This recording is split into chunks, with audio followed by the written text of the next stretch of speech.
Hello, I'm going to show you how to easily make a transfer from your Wise account to any bank account you want. So let's get started. First of all, make sure to log in into your Wise account with your right credentials. Once you do that, go ahead in the left menu and select payments. After that, select the send button right here. You'll be redirected to this page.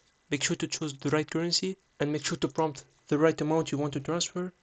For example, 100 euros. Make sure to change the paying with information. So if you are going to pay with cards, select either debit or credit card. If you are going to pay with your Wise balance, select bank transfer, and you can explore the other options yourself. After that, select the schedule. If you want to issue the transfer in a certain date, you just need to identify it right here.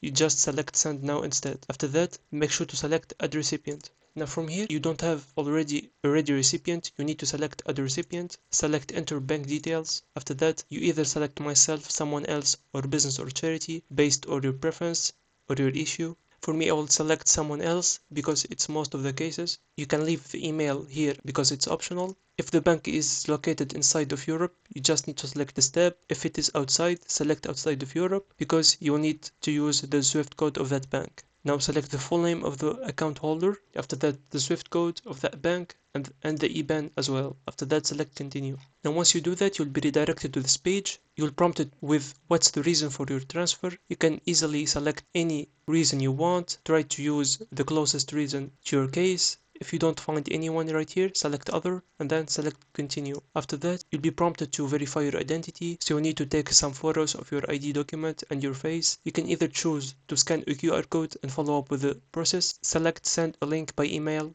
and do that as well. If you don't have any phone, just select this option. Make sure to complete the verification with success and your payment should be successfully initiated. If you find this video is helpful, make sure to like and subscribe and see you on the next one.